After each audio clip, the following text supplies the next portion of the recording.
Valerio Lucarini from another conference. Also from this. Also from this, okay.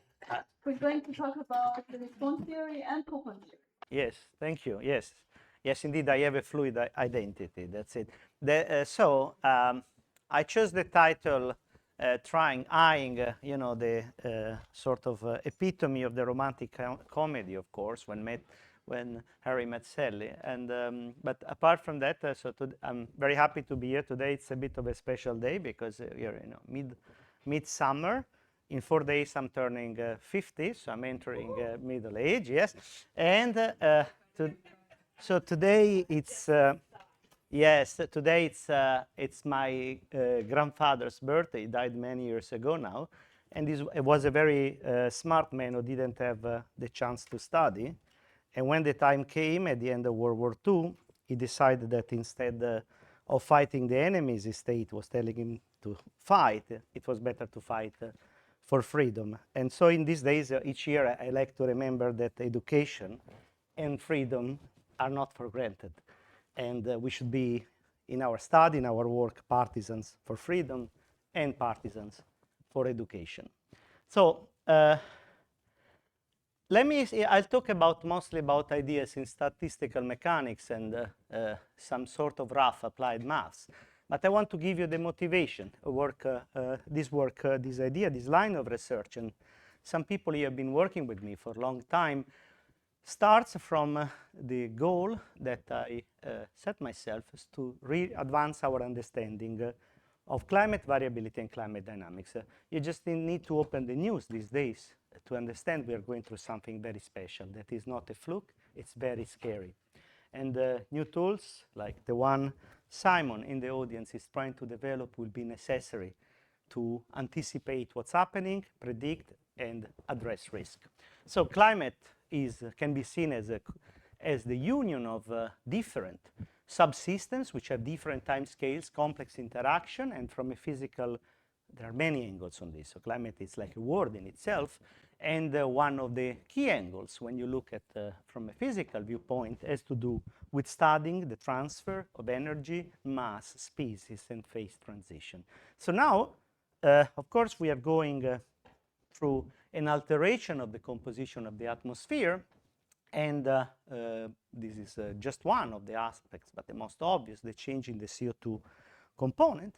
So I just want to say a few words that are slightly less commonsensical on this, because this is a special audience. So remember, we emit CO2 in the atmosphere, but when we emit this CO2 in the atmosphere, not all of it goes into the atmosphere. Actually, a lot of it is absorbed by the ocean, is absorbed by the biosphere. It's fixed. So remember, what we see as effect is not so obviously related to the forcing, because there are internal feedback. So climate change is not only the change in the composition of the atmosphere, it's to do with the change with the internal feedbacks. And some of them are poorly understood and lie at the boundary between biosphere and climate science. It's a huge frontier there. And when we look, this is the first interesting plot that takes us in the motivation of this work. When we look at, say, the IPCC report, to which now for the first time I'm also contributing, you see that as an example, there are plots like this, that there is a warming that has to do with the greenhouse forcing and a net cooling due to aerosol forcing. Remember, pollution is good in climate terms.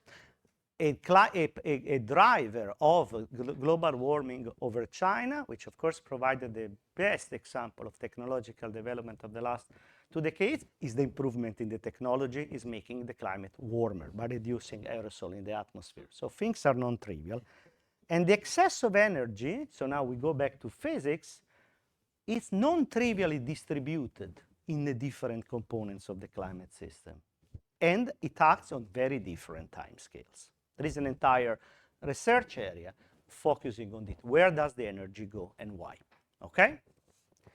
And if for those of you who have been following climate science since even, not professionally, this was one of the key graphs in the late 90s, the so-called hockey stick thing, as Northern American centered as it goes, where there was, most people in the world have never seen an hockey stick, obviously, but anyway, you have this sort of large fluctuations in variability and temperature, some decrease, little ice age, and then something shooting up very recently on a very different time scale. So this was one way to represent the climate. And then Ed Hawkins, my extremely distinguished colleague in Reading at the time, devised this idea, the climate stripes, which created a visual that had a huge impact. I mean, this has been featured in basically any music festival you can think of, and many other things, because it tells you, it gives you a sense of the urgency, but it actually contains a quantitative description of the climate model, of the change in the climate.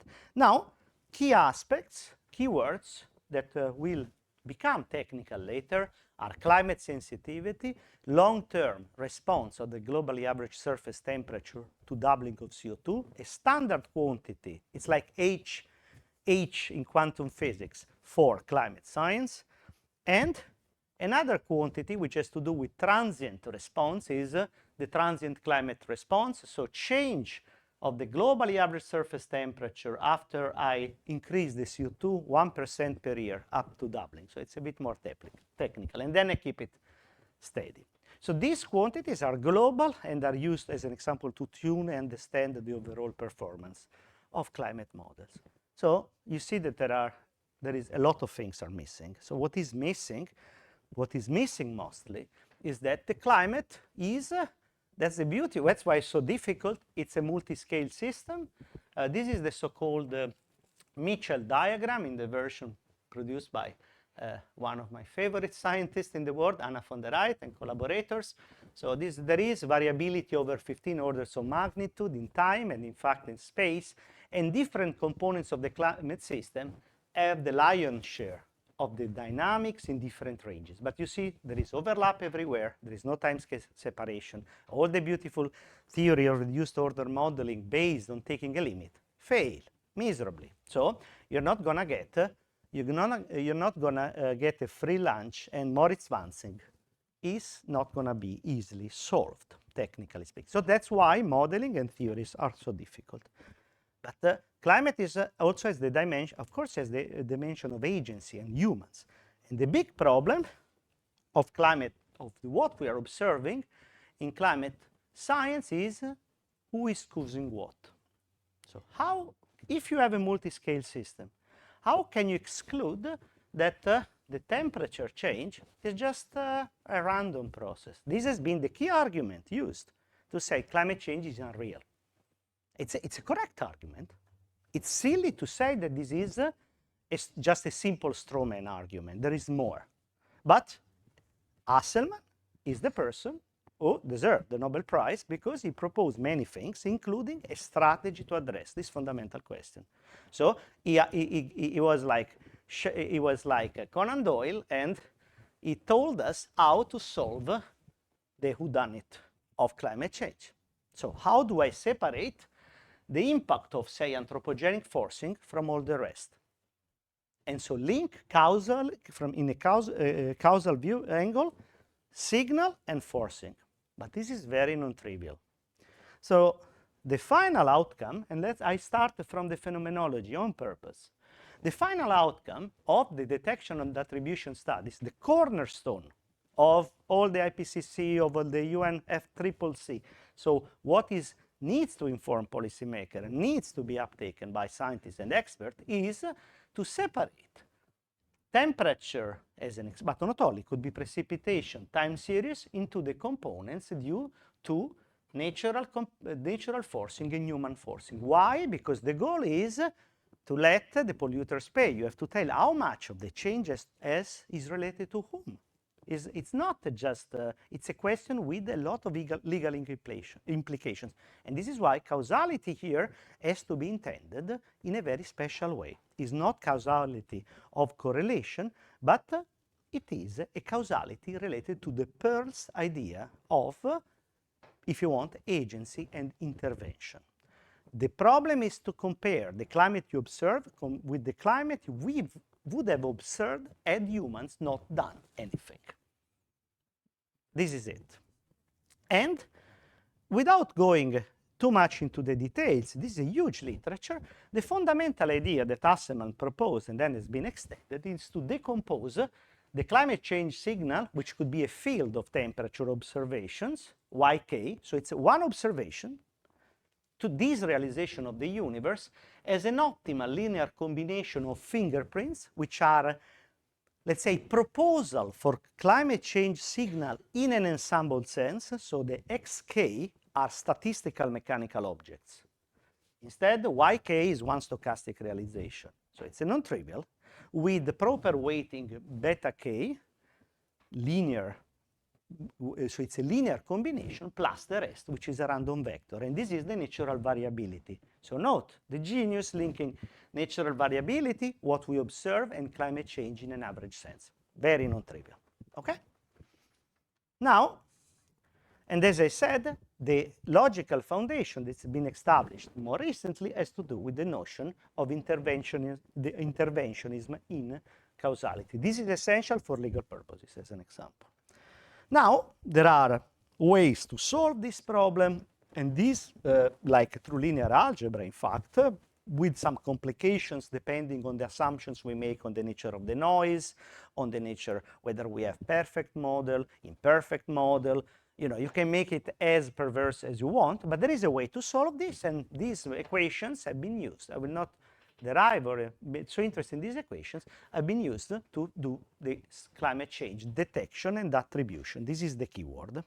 Okay, now, and as I said, the key fact is this is the cornerstone of the entire climate change science, the cornerstone, and it's a simple linear regression. Okay, so goal, the modest goal we decided to address is to derive this from fundamental equations, and so give strong foundations, and explain that this is not just about climate, it's about any complex system. We can repeat this.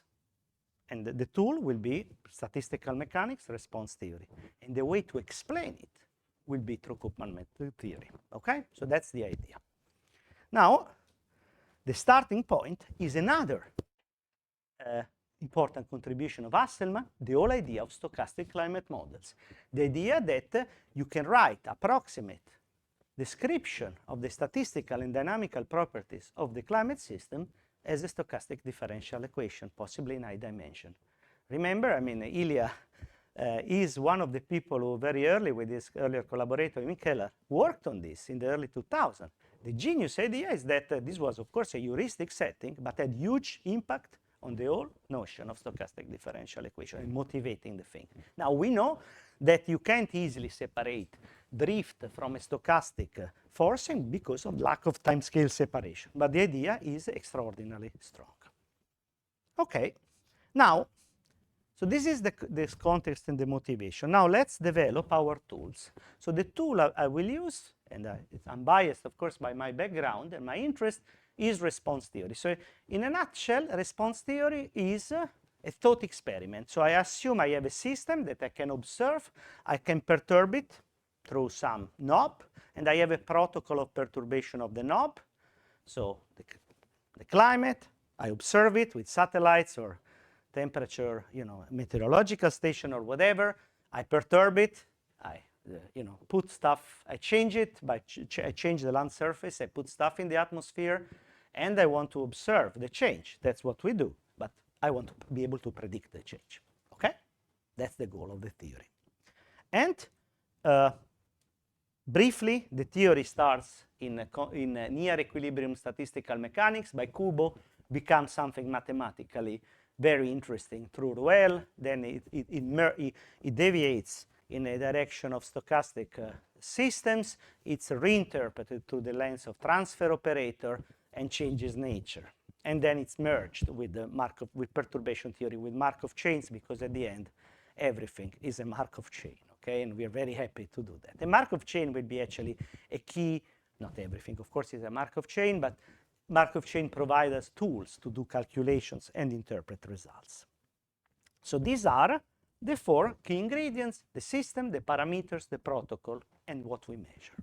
But let's tell you, I want to tell you what are challenges I see in all this business, because you know response theory pretty much is a black box. If I'm you know, I can take equations, derive everything, get a response operator. But this is like it's a magic machine where I throw in my information and I throw out the response. What am I learning?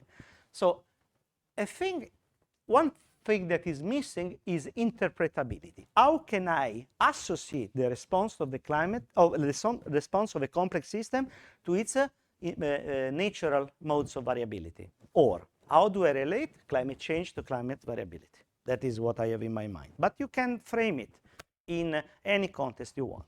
Second, as it is usually formulated, response theory is a theory where, for those who have a fetish of equations, because you have all this equation, you derive, you make approximation, you do integration by parts, and you do all these things, and then you feel very excited, right? And you get this operator, which is, you know, you show it to your friends, what's this horrible expectation average over, oh, it's an invariant measure, a correlation. Yes, but it looks, actually, it's really equation rich, but by itself it's not easy to use in a data-driven setting. Can we do that instead? That's another challenge. The third is, usually things are derived under certain assumption on the noise. Usually it's a diffusion process driven by Gaussian noise. But you know, we have in the audience people who are expert and would say that different other kinds of noise are important. As an example, alpha stable noise, which is very important for many applications in the environment, in society.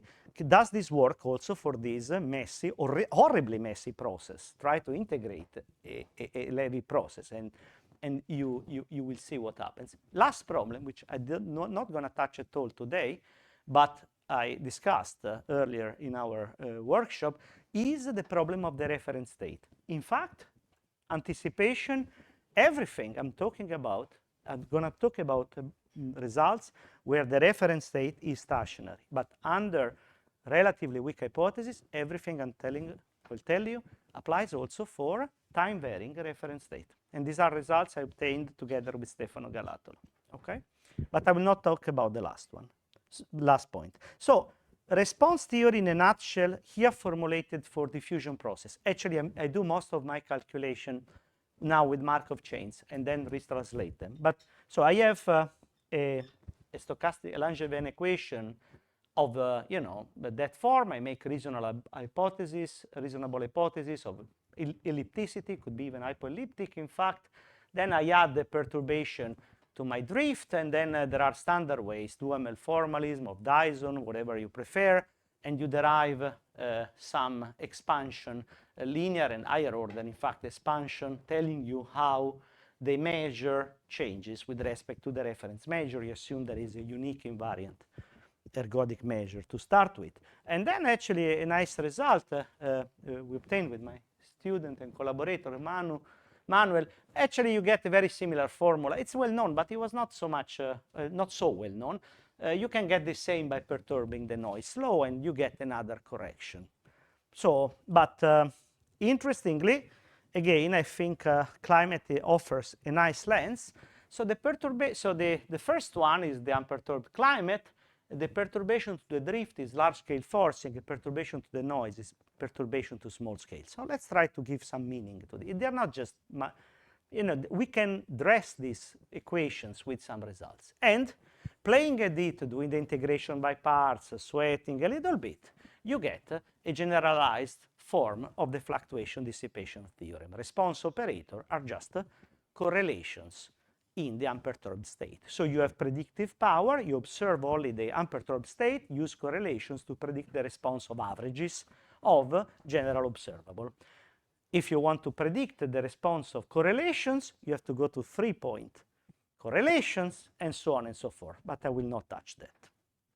Fine, so this is so far a simple derivation. So this is the part on response theory, and now we want to have a response theory. One day I was walking in a park and met Koopman theory. What is the added value of this? So of course, I don't need to tell, especially the audience, that Koopman, or you can call it Kolmogorov modes in the stochastic case, are sort of course, allow us to decompose the natural, I'm talking it in purpose in some certain informal terms, the natural variability of my system into modes, into eigenmodes. So the whole idea is that if you go back to response theory cast as a change in observables, so I'm not expecting to know everything about the system. I choose things I want to observe. This is what happens, of course, in any practical application, and even if you are honest, even conceptually. So now what one will do is to decompose this observable into Koopman modes with a suitable weighting, and then exploit the algebraic and the functional properties of applying an evolution operator, the unperturbed evolution operator, very importantly, to these bits and pieces of Koopman modes. So you use linearity and you use the properties, the functional analytical properties of Koopman modes. So in a nutshell, what you're gonna get, so basically you apply the evolution operator to the observable, you break the observable in combination of Koopman modes. For the moment, I will exclude the essential spectrum. That's a separate story. I cannot go into all the details. But the key result is that once I do this very simple operation, which is, just a line, I get this result, which excited me a lot.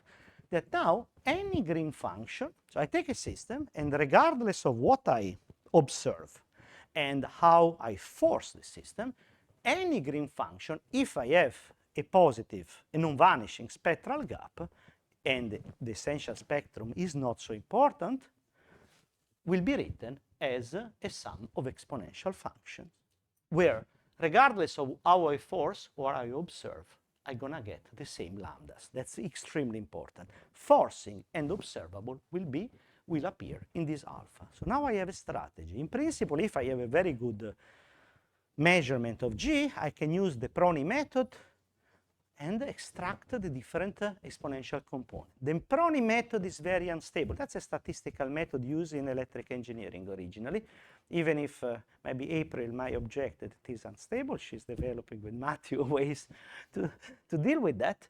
But I have formulas for these alphas. So now what happens is that if I have my system, unperturbed system, I just choose the forcing. I choose the observable. I can compute the alphas. I can compute, with the Koopman analysis, I get my lambdas that are the eigenvalues. With the Koopman modes, I'm able to compute the alphas. So I can construct my response operator without ever doing the perturbation. So I have real predictive power. And more importantly, I can associate each bit of my green function to one specific mode of the Koopman. So I can tell you what is more important in this case in terms of response. What is the key mode of variability I need to retain? This has a lot of implications because it's like instructs model reduction for the response of the system and the variability. And what is important for the variability might not be important for the response, because in general we're talking about non-equilibrium and in fact non-normal operators. In the case of equilibrium physics, it's the same. This is the beautiful world where everything is at equilibrium. But the non-equilibrium gives us the sex that there is a fundamental difference between variability and response. Yet the ingredients are the same, and the bricks are given by Koopman theory. So that is the first key result, where we have at the same time the interpretability. I break down, and thanks to the development on algorithmics that have been done by, again, many people in this program and outside, and we have the possibility of using algorithms. So I take the algorithms, and I call Matthew, Colebrook, and they say, hey, I need a new algorithm. The residual KDMD, in the new variant alpha 2, like, yes, I love. And then we can take this, we get very good spectra, we get very good modes. Once we have these modes and these spectra, we can study the uncertainty of the spectra and the modes. This is a beautiful contribution. We discuss with Igor, we discuss with Gary, and then we say, okay, we can predict the response operator and even put error brackets on the response operator. And this is, I think, a big improvement. A nice little detail is that if I perform a Fourier transform of this green function, I get what I like to call the principle of maximum boredom, that any linear response operator of very general system is a sum of harmonic oscillator. Nothing could be more boring than this. But the devil is in detail, so then all the beauty of the non-equilibrium properties is in this alpha and in this lambda. So that is quite good, and we get exactly the same formula you see in atomic physics, even if the context is exactly very different. Another detail, this is only the linear part. You can do a nonlinear expansion at all terms. You just get even more ugly formulas. Now, interesting detail, going back and forth. The fact that you can write the green function as a sum of exponential has been proposed already, in fact, by Hasselmann in the 90s, and then has been proposed by some colleagues from Max Planck Institute or from Utrecht, looking at the data of climate models. They attempted this sort of sum of exponential, and it seems to work well. So now, what is important? We decompose climate response as a sum of contribution of different time scales. This is the kind of language people like in climate science. And we have a variety of time scales: atmospheric components, ocean components, land components, and coupled modes. So we have interpretability in a physical sense. But, so this is one thing.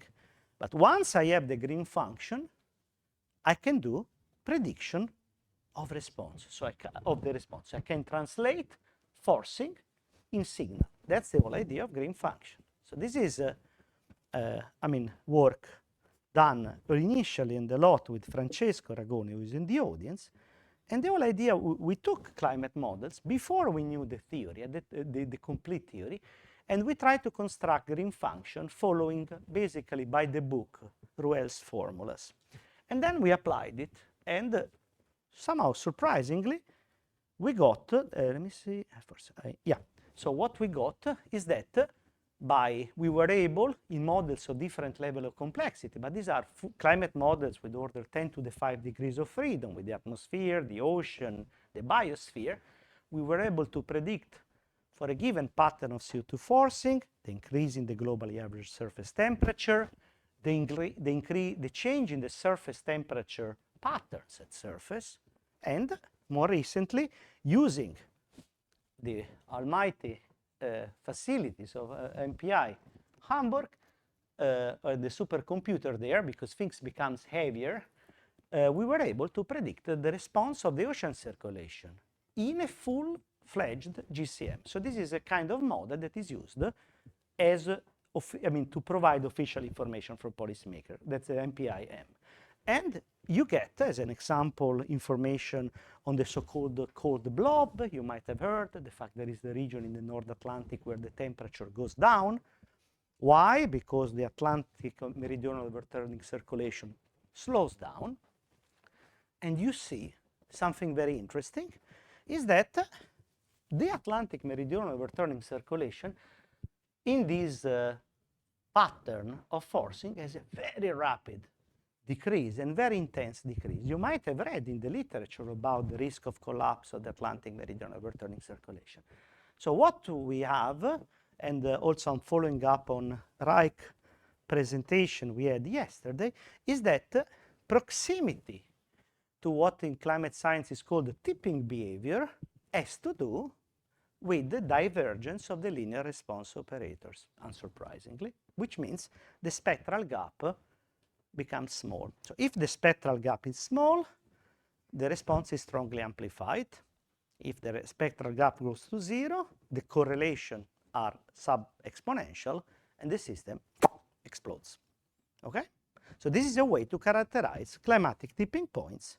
And the original idea on this came from a series of work of Alexis Tanté and Michael Chetrun from the angle of studying the decay of correlations using Ruel-Polycott resonances and applying them to climate models, and then by my student Manuel, who instead cast the problem in terms of response operators. But it's the same story, exactly because response operators are just correlations at the end of the day. So we have a nice closure.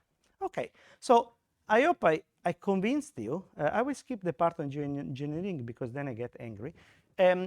I hope I try to convince you that with these tools, by putting together response theory and Markov and Koopman theory, we are able to learn a lot about climate and, in fact, many other complex systems.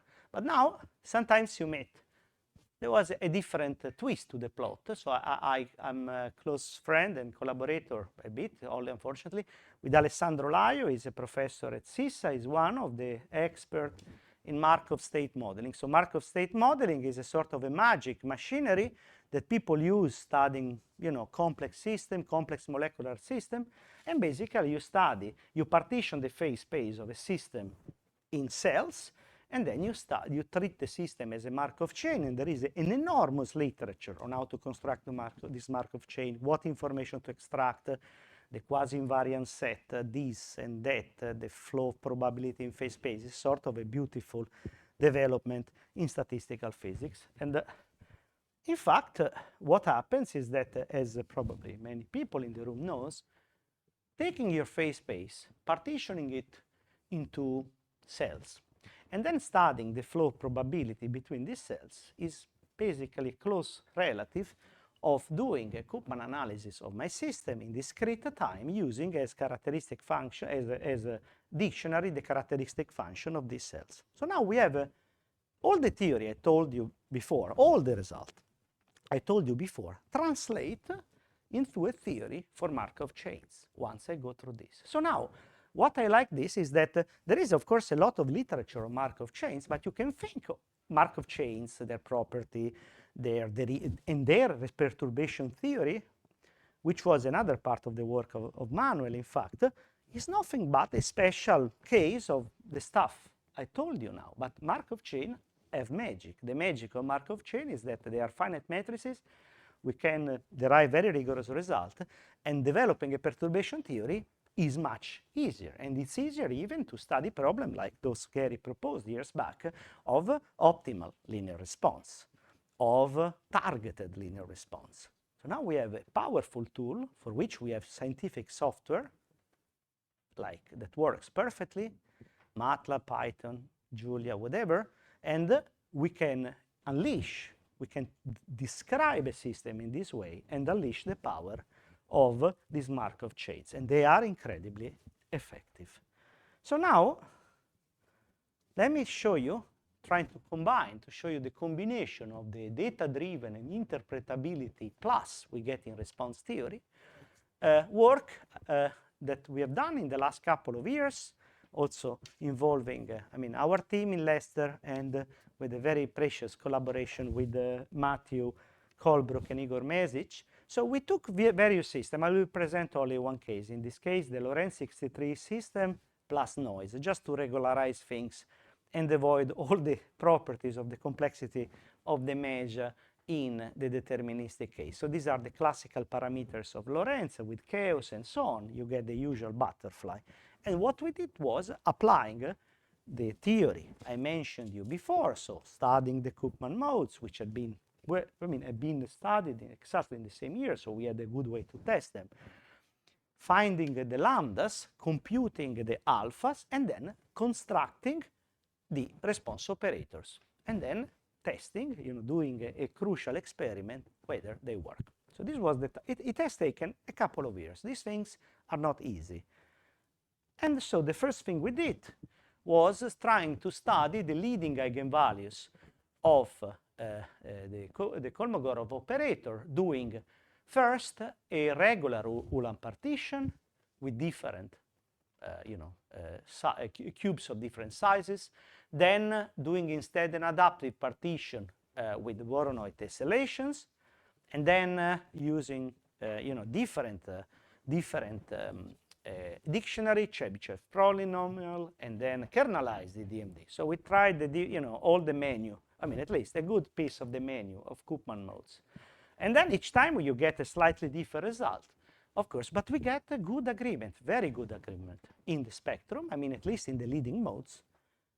In the Perron-Frobenius mode, the variant measure, the subdominant modes, which have some are real, some are complex. So you get the flow probability, you have how things flow around. It's a beautiful way to illustrate what is going on. But now we go to predicting the response. And the very encouraging result we got was that first, even with moderate resolution, we started to get a reasonable response operator that would converge quite well to the true one, the one you compute numerically in a rigorous manner, as when you increase the resolution of your dictionary. So you get a sort of a Galerkin convergence of the response operator. And this is one of the results, by the way, that the credit goes mostly to Stefano, to be honest, that Galatolo and I have now put on the archive. There is convergence of the, actually even of the equivariant measure for non-autonomous system under certain conditions, and of the response operator if you take Ulam-like partition of arbitrary finesse. Okay, so this is something that is now more robust. Anyway, we were able to reconstruct this response operator. So this is the first example of this. We were very happy. Now we have few other results. One is mostly followed by John Moroni, our collaborator, and is now built very convincing green functions for Lorentz 96. So this is a dynamical system on a lattice with periodic boundary condition, which is used by many communities as a sort of a prototypical example of simple but yet interesting turbulence. And also in this case, so now we go to 40 degrees of freedom, and there might be 8 positive Lyapunov exponents, so it's very chaotic, and things seems to work well. And very recently, and this is a very recent result, we were able to study the response of a discretized approximation of a one-dimensional partial differential equation that describes the energy balance model. So this is, in particular, this is the so-called Gill-Sellers model. This is a model proposed in the 70s, which had, after earlier attempts in the 60s, which had enormous importance in the history of climate science, which describes the key processes of climate, absorption, emission, and energy redistribution across latitudes. So this is much studied, and our colleagues working in an analysis, applied analysis, and PDs also find it extremely interesting. There are lots of new results coming on this model. It's going through a resurgence at different levels. And this is basically what I like to call is the hydrogen 8-atom model of climate science. So it's something that really tells you some of the key properties. It's really encourage you to look into that, and also in the original paper of Michael Gill, which is honestly extraordinary. This model I mean, I'm not gonna do advertising, but just to tell you, this model predicted the multi-stability of the Earth system between the current warm status and the snowball status, which was discovered by paleoclimatologists many years later. Just to tell you, so this model has predicted that the climate is multi-stable. So this is, it's hard to tell how important it is, because the multi-stability of the planet has a huge implication for life in our planet, as an example. But what Nicolò, as most in the audience, has been able to do is to do a Koopman analysis of this using kernelized method, if I'm not wrong, and finding the classification. You know, this is like the classification, the classification of modes of variability. So this mode of variability, this is the Perron-Frobenius, or is the Koopman? It's the Koopman. So what it, you know, of course, this is the first subdominant, and it changes sign. So this direction is the direction of the average, so it's projected here in the average temperature of the system versus temperature difference between high and high latitudes. So what does this tell you? That in the first order, what is the key variability of climate? Fluctuating as a whole between warm and cold conditions. Right. And this is what you would obtain if you reduce the climate to to 1, to a zero-dimensional object. It goes warm and cold. There is nothing else. Then you have another mode of variability that tells you, well, you can have something else. The low latitudes can become warm, and the high latitudes can become cool. So there is a redistribution inside the system. Fine. And then there is another mode where you have anomalies in the northern and southern hemisphere. But then, finally, you get something else. You get a variability where you have the fluctuation, is between increase in the temperature difference and decrease of the temperature difference. So suddenly, the climate as a non-equilibrium system switches on. So it sees that there is a temperature difference. Note, the fluctuation between positive and negative temperature, let's say anomalously positive and anomalously negative temperature gradient is what drives the atmospheric circulation and the ocean circulation. So if you want, the climate becomes an active object in the fourth subdominant mode. So you see the power of interpreting the climate system. This is unprecedented, and kudos to Nico for this. Okay, and other aspects, actually, please jump in. So these are the two key things. Is that now, thanks to the kernelized method, so you see the algorithmics where it comes, we are able to look at the meridional profile of this. And what we discovered that, surprise, surprise, the strongest sensitivity of the system occurs where there is the ice line. And now I'm pointing to Ilya, who has done great work on studying corrections to this energy balance model where the ice line has a relevance by itself. So what you get is, what is the most important place in the climate if you study variability? It is the ice line, because this is where water and ice exchange phase, and this is where the albedo of the system change. Because remember, when ice goes into water, you go from a highly reflective matter to lowly reflective matter. This is the most important unstable feedback of the system. And Koopman analysis, without knowing anything, finds it. It points, oh, this is the most sensitive part of the system. This is a very important result, I believe.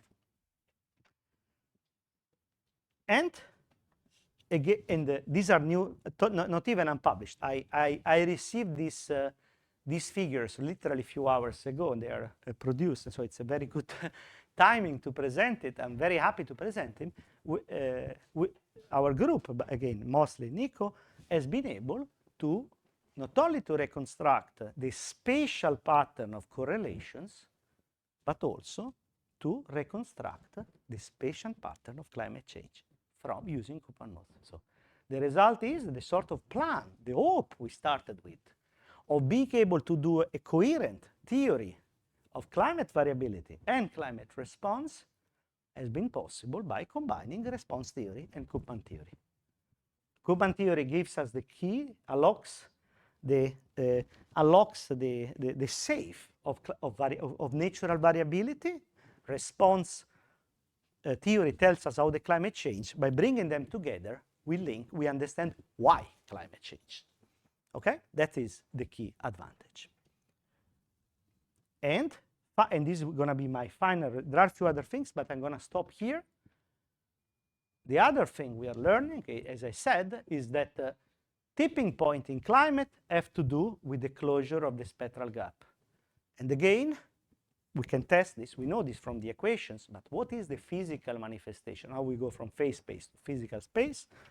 And what we have here is that as we get close to the historically very important transition between warm planet and snowball planet, so this is what I would call the Ur tipping point. This is the original, most important, most relevant tipping point.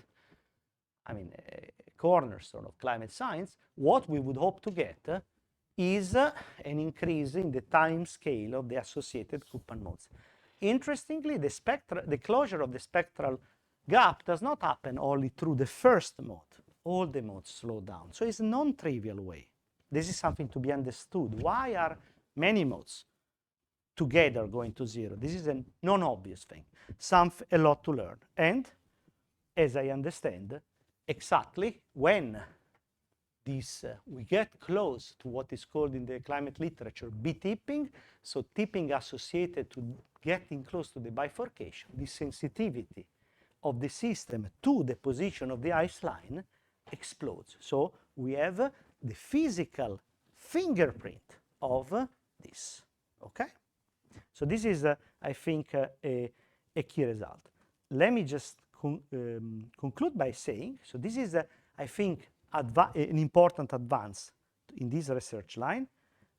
I want to credit Michael Shekrun for, and we have a publication together with Michael and Nicolas, but on this, definitely, Michael was the leading force.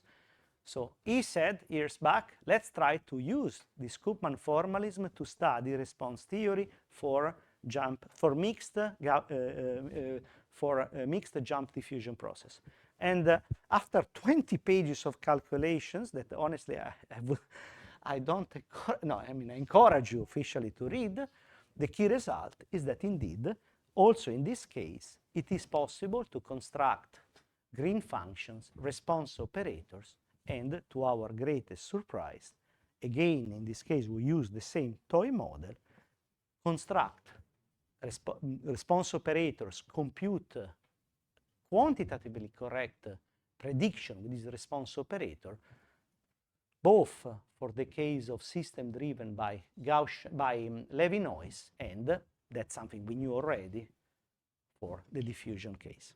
Note that the response theory is not only to perturbation to the drift, but it's also to perturbation of the jump process. So if you do a perturbation of the jump process, which honestly, if you do a one integration, the system goes insane, you average over the ensemble, miraculously, you get everything out of it.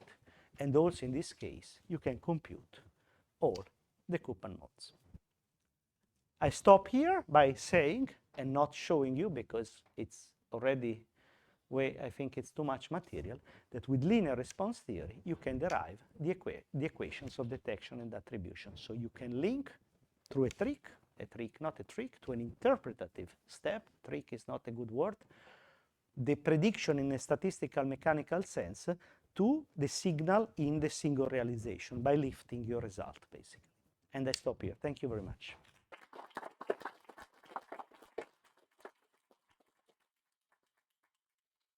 Other questions for Valerio? Yeah, not a question. So I have two comments, which could be of interest.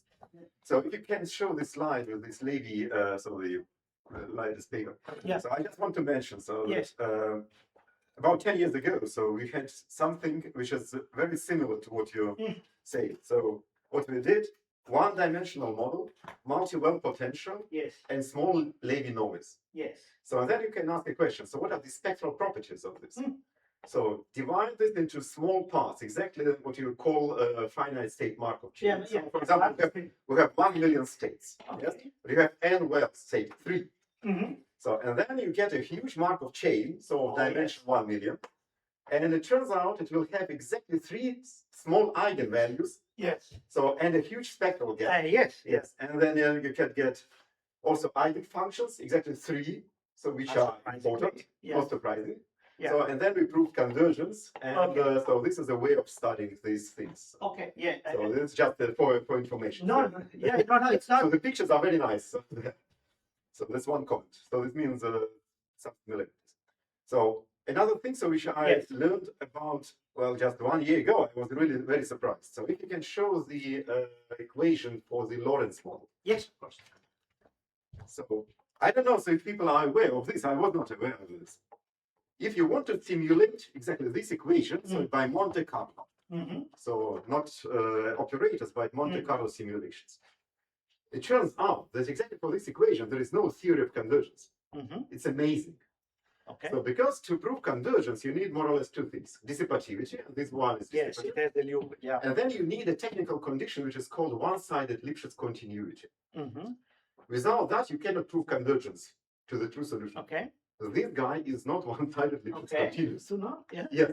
I didn't know that. So If you do some naive Euler scheme or Euler-Maruyama, it will converge in some sense, like in UCP, but you can run into problems. Okay, good to know. Yeah. Yes. And actually, we started this equation with Levy noise, and then the problems become really, Yes, I think really huge. Yeah. We solved this. Okay. So there is a method, so you have to apply the so-called splitting methods. So, and then you can integrate, and we have a theorem so that it converges and so on, but you have to modify it a bit to make it one-sided, which is continuous. So we have 2 papers on this. Yeah, please. So I just make you aware so that there are deep mathematical difficulties. No, yeah, thanks. Yeah. Which, to be honest, strange. Yeah. No, thanks, Ilya, for sharing this. About the first comment, let me tell you this. So after we did this grueling work with Michael, we had, the final, we had the proofs and the proofs of the proofs, and then, then I realized, look, if we have been able in separate work to study and prove all these response properties, and then of course you can do Koopman modes in the finite space, which is perfect, looks clear. Well, this might be a good reason why things should work also in the, at least qualitatively, at least heuristically, also in the case of Levy noise, because it's about just changing the matrix in a reasonable way. I didn't know of this work, but it's exactly the same line of thinking. Thank you. Yeah. And just if I can, I think I can. That I guess next week you're going to talk about these things. About the numerical thing, so I will talk on Tuesday and about Iceline model on Monday. Yeah, the Iceline, yeah. I strongly, the Iceline model is very, very interesting. Igor, I think you had the, So the questions you had on why do all the modes go to 0? Right? In the case of dissipative systems, you're not here yet, but I actually talked about it a little bit. We have a lattice of eigenvalues, and these are typically harmonics, so they are integer multiples of the principal eigenvalues. And so you, in general, if there is a bifurcation, you will see a number of these eigenvalues because they are harmonics. If they are the same, if they are the son of the same parents, yes. It's almost like Fourier analysis just for discipline. Okay, yeah, that's good to know. Yeah, so you have a nonlinear. Yeah. Regarding this, there are higher harmonics, I think. Yeah. That's what I saw. Like they were all kind of increasing by double every time. Okay. Then it's that for the mode 5, which is the something is the other one, because that is the other one. So Yes. you will get all these sequence. No, this is very good because then we can understand this one. So basically, these are tied to this. That's what you mean, that these are tied to this, and this is something else. Okay, that's great. Thank you. That is very helpful. Maybe another point that is a theory point. I just asked Nico as to what the kernel was, and it's a Gaussian kernel. And for those that were in the Koopman session, I spoke about the Fox space as the correct space to do Koopman analysis in. And so I think completely independently did this, but it's the right space to do these things in. It's not L2. This is the most important point. It is not L2. No. I mean, it makes a lot of sense. No, of course, this is the Gaussian is when you add noise. This is a very natural thing. Yes. To actually work it, but it turns out to work for a completely deterministic system as well. Correctly for this. That's excellent. Thank you. Thank you, Igor. Any other comments or questions? No, I think we. Yeah, if not, let's thank Valerio again. Thank you.